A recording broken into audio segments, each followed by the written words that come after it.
It's my pleasure to welcome Dr. Bhrath Gopalaswamy, the Director of the Atlantic Council South Asia Center. India and its growing space program is what we will be discussing today. He will speak for a few minutes and then he has time for questions afterward. Good afternoon, everyone. I'm very pleased to be here, and I have right away proved myself to be an Indian because I'm not on time. In India, when you call the European Standard Time or an Eastern Standard Time, in India we have Indian Stretchable Time. So keeping that in mind, I'm here at 2:05, and I am very thankful to the organizers for inviting me. I direct the South Asia Center at the Atlantic Council, which is a think tank right downtown in Washington, D.C. And space is a very special subject to me because it was also my first job. So before getting into the speech, I'll tell you a little bit of a personal story, and I'll tell you why this is so special. After I graduated with a degree in aerospace engineering, and like any other engineer, I was looking for a job. I approached the Air Force. I went through the interviews, and they rejected me. I explored options with the civil service, the foreign service track, and I was waitlisted and never really made it anywhere. And the Indian Space Research Organization just came out of its way and hired me. So contrary to the popular belief, rocket science is an easier profession. Working in the Indian Space Research Organization was a great fun. I'm going to speak for 7 to 10 minutes. I'm going to be very brief in my remarks, and I would actually like more of an interactive session, and I would like to interact more with you. I don't like monologues, so I know Friday afternoon, you sitting on the other side, I don't want to put you through that either. Diving into the substance of it, all of us know that India was there was a Mars orbiter mission called the MOM, and the Indians launched it with the budget calculations were approximately $74 million. And a lot of things have been compared against how much NASA's budget has been to launch its mission and hold the mission costs and everything. I can answer some of those things in detail when we dive into the Q&A, because I think those comparisons are not entirely fair and accurate either, because there is a whole different way the Indians do their budgeting process. But all that said, India has come a long way. I mean, I worked there in 2001, and for three of us, there was one computer. There was a Pentium 2 computer for three of us. To run complex computational fluid dynamics simulations, we had to take turns on who would use those computers. And so it wasn't that easy. This was 15 years ago. We're not even talking 30, 40 years ago. This was 15 years ago. So India has come a long way. How did they come? And I would categorize that if the Indian space program story is a story worth telling and also worth listening. And for any startup entrepreneurs that's looking at some kind of a program like this is a great story to learn. This is a great business strategy. So the Indian space program can be classified into three phases. First is the initiation phase. Next is the experimental phase. And third is the current phase that you're seeing is the operational phase. In this initiation phase, in the first phase, India's one of former presidents who recently died was, in a way, a founding father of the Indian space program too. All those scientists were sent abroad, learning these systems. What it essentially was, with the use of foreign space systems, and they configured the ground system to suit India's national needs. There was also, leadership also played a role. There was Vikram Sarabhai, who had a vision, and his leadership and his proximity to the political establishment created that way for the leadership. We can discuss some of those things also. There was no political interference in operationalizing scientific needs as it was defined. It would benefit the needs of the nation. So that was very critical. So what this helped India was, these were started in the early 60s to think of a space program with a country recently independent with an independence of 23 years old, requires a lot of courage to convince the political establishment as well as to be accountable to its taxpayers, because this was done on the taxpayers' money. So what they did, they used the foreign systems and adapted it to ground needs, and they started evaluating systems for their needs. And in the meanwhile, they also looked abroad and started developing institutional frameworks to use these technologies, drawing up various bureaucratic setup, the institutional setup, and the organization of this setup. The significant project here to be mentioned here is a satellite instructional television experiment, which was intended to demonstrate the utility of satellite television for mass communication with special emphasis on remote rural areas. That still is the mainstay of the Indian program. It was this also helped them understand complex engineering interfacing issues between the ground and space-based systems. And also, a subsequent experiment was the Landsat, a space-based Earth observation system launched in 1972 and provided a unique opportunity for Indians to test the utility of a satellite-based Earth observation. Once you have mastered these kinds of things, you want to start experimenting by them, put more dollars into your systems and start doing them yourself, because from that day onwards till today, the mantra is self-reliance, indigenous technology development, self-reliance, do it yourself, because if you calculate around 1972, 73, 74, India had the first peaceful nuclear explosion, and with subsequently there was sanctions, and so they understood that you had to be self-reliant on these high technology ticket items. So in the experimental phase, they acknowledged that space technology was inherently complex, risky, and required a high degree of investment, which actually right now, India is also undergoing a lot of these debates internally when it concerns totally different set of high technology for defense issues. So that cognizance is still there. And also to improve learning by doing, improve your own confidence in the creation of hardware, human resources, and evaluating methods, which methods work, which is costly, which is cheap, what works for our needs. The overall demonstration of the systemic approach helped the country create national systems at a much larger scale.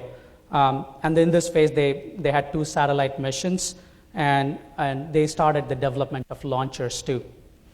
The current operational phase, which is still going on, the geosynchronous launch vehicle, so-called the GSLV, is still part of the current operational phase. And the polar satellite launch vehicle, which has become the mainstay of Indian launchers, were all part of the 3rd operational phase. And you've seen how successful the PSLV launchers are. While the previous 2 phases laid out the foundation for current operational phase by helping user confidence, working with the systems, helping the maturity of the institutional frameworks, dealing with the bureaucracy, the budget sanctioning process. They began the 3rd operational phase. And in order to manage the time gap between the demands and the supply capability, the Indian space program decided to procure the first generation of Indian national satellite from abroad, even as it embarked on the design and development of their own systems. A similar approach was also formed in the case of launch vehicles technology as well. Even now, even now in the recent past, they've been using Ariane 5 launchers for their own launcher, for some of their satellite missions. So overall, this has been a successful, a transition of learning from abroad to somebody who does it on their own. And I would also frame this as something like from a technology importer to a technology exporter. If you look at what the Polar Satellite Launch Vehicle is doing, they are launching satellites for other countries. And that is also the objective with the geosynchronous launch vehicle too. Until I would say the last turn of the century, reaping commercial benefits was not an objective of the program, or was not even in the Indian mindset. But off now, with the development of Antrix, which is the commercial wing of the Indian Space Research Organization, this has become an integral part of the overall Indian space program too. The next thing, which you have witnessed, and this very appropriate for this forum, is space exploration. I will quote Vikram Sarabhai Vision here, who says, there are some questions who relevant to space activities in a developing nation, but we are convinced that if we are to play a meaningful role and in the community of nations, we must be the application of second to none in the application of advanced technologies to the society. So space exploration was not really something that was on their focus, but now it's become, after all, it's a research and development organization, and it's become an integral part of the organization right now. The third aspect, so in these three phases, what they have done is use of satellite space systems application is an important component. Space exploration is another important component. It has an aggressive agenda. I don't need to read out the agenda. You're very familiar with their, Chandrayaan mission, the Mars mission. They've announced plans to go to Venus. The third phase is also security, which is not within the ambit of the Indian Space Research Organization. It wanted to do nothing with security, but security is also an important component that's featuring with a lot of relevance inside the space establishment. What are the key flavors? What are the key features that I took away studying the Indian space program was how do you make, when you have very not so significant resources, how do you successfully master a complex technology and make it a primary endeavor, which is primarily state-run? And how can you be successful in it?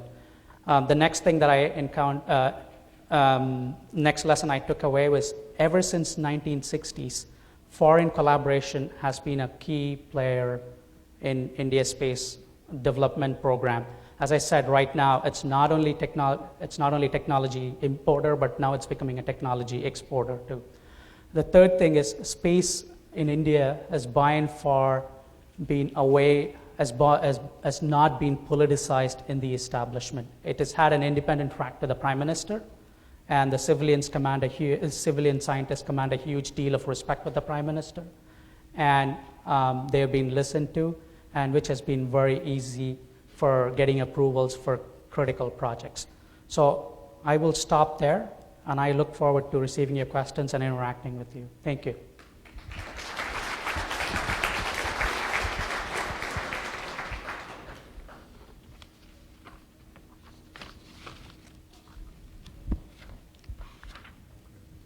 Hi, this is Gil Levin. I have an important question about MOM. You mentioned it. Late in December, MOM announced that it had turned on its methane detector and that it had the capability of determining the isotopic composition. I've heard nothing since then. Has anything been reported? I haven't seen anything either, and I must admit, getting data about some of ISRO's activities and some of these issues are not the easiest thing to do.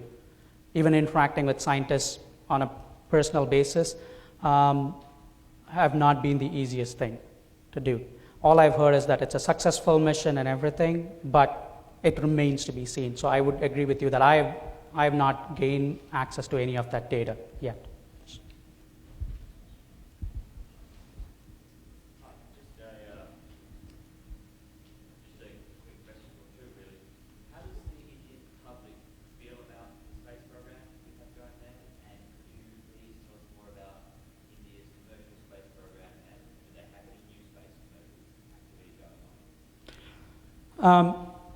How does the Indian public view about the space program. After every successful launch, you'll have the Prime Minister congratulating the scientists. Okay? And he's serious about it. And it's not even this current Prime Minister. It's been Prime Ministers, as far as I've tracked, even the last 15, 20 years, Prime Ministers congratulate the space program. There are two answers to this question. So space is seen as a subject and an issue of national pride. I will accept that. And, see the Indian press and everything. And when we used to work there used to be tremendous joy in every successful mission. And if you said you were working at the Indian Space Research Organization, that meant a lot to a lot of people. So yes, they're very highly regarded. Space is kept in very high esteem. And those scientists are highly, people like them a lot. The other aspect of it is, it's also viewed as something as a complex endeavor that sometimes the United States has so much struggle doing these things. We can do it with relative ease by our own systems, indigenous, like I mentioned, right? I mean, with so less resources, we could do a lot. Like a Pentium 2 computer with 3 people accessing one computer, you're able to achieve so much more than what somebody else has been able to achieve. You're a regional leader in some sense. If you look at countries around you, you've successfully invested and you're high up there in high-end technologies. So what is your other question? The other question is India's commercial companies and new space. Is there much of that going on? Tell us a bit about it.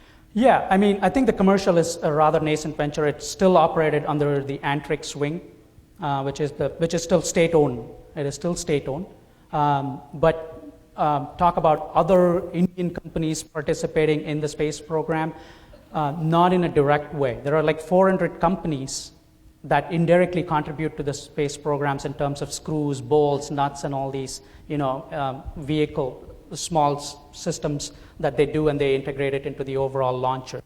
And there are also Indian companies who want to enter into this business. Now that comes to a totally different debate in India, which is, will the government, if it's say a Tata or a Mahindra or one of these big firms get into the space programs, these are heavy investments, and if they fail, who will take the fall for it? Will the state back them up, right? So nobody is wanting to put money, nobody has yet come up with that kind of capital investments and an assurance to tell these private entrepreneurs to say, oh, you can do it, and we will back you up in case you fail. And the third issue is also the capacity. Most of the capacity right now rests within the Indian Space Research Organization. People who are trained in space systems, there's no capacity outside. There's limited capacity outside these establishments. Hi. The previous speaker who was talking about the Chinese space program characterized it, if I could paraphrase, as sort of the tip of the spear of the military complex. And I'm just wondering if there's a similar motivation maybe in India to basically to get people to go into aerospace engineering by having a space program, but ultimately benefits a defense posture. India, I have to make myself explicitly clear. India's space program has primarily been civilian, and the Indian Space Research Organization will continue to be civilian in its nature. They've strictly firewalled any security, the focus on security, addressing the security needs of the nation. The debate is evolving about where to fit this, and it will be under the framework of the Defense Research and Development Organization. And even if you look at whatever India has done in terms of its security needs, it's primarily application-oriented still. So which means, your armed forces will use your telecommunication, imaging, and all that stuff, and navigation. So that's as far as it will progress and evolve. But, just starting it, the idea to just security as the driver to build further capacity and start programs is not, as far as I can tell, and I've spoken, and my understanding is that will not be the driver for developing capacity on space technologies in India. If you looked at how Indians respond to security threats, Indians primarily respond to security threats. They do not anticipate or foresee any security threats. That's been the nature of the Indian establishment overall, until now at least. That's actually it for questions before the next set of tracks is about to start. So thank you very much for that excellent presentation.